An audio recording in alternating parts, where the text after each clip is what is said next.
来，过来是台南一个中小姐，带8岁外甥女出门去买暗顿。有一个小姐经过因的身躯边，竟然雄雄出手开这个外甥女的头毛。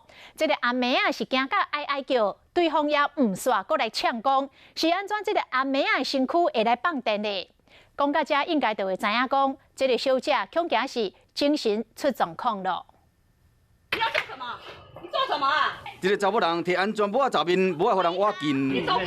哈！你不要再让你的小孩过来。伫翕的蒋小姐真生气，因为伊的查某孙仔互伊攻击。每个人都有看到你打小孩哦。这个囡仔惊到伫现场一直哭。让我拍一下。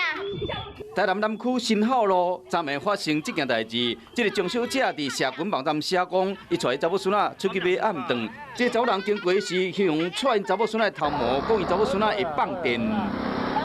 算是骚扰或攻击女童的现象，女童的母亲提告伤害我们，跟她移送。来到这个查某人住的所在，厝边拢知影。有时候电磁波会影响到他。村民讲，虽然这查某人有时讲话怪怪，不过唔捌攻击别人，可能是身心已经出问题啊。厝内人却是无发觉，这发生这款的代志，警方表示讲会请因厝内人协助伊去就医，以免讲佫出现这款随机拍人的行为。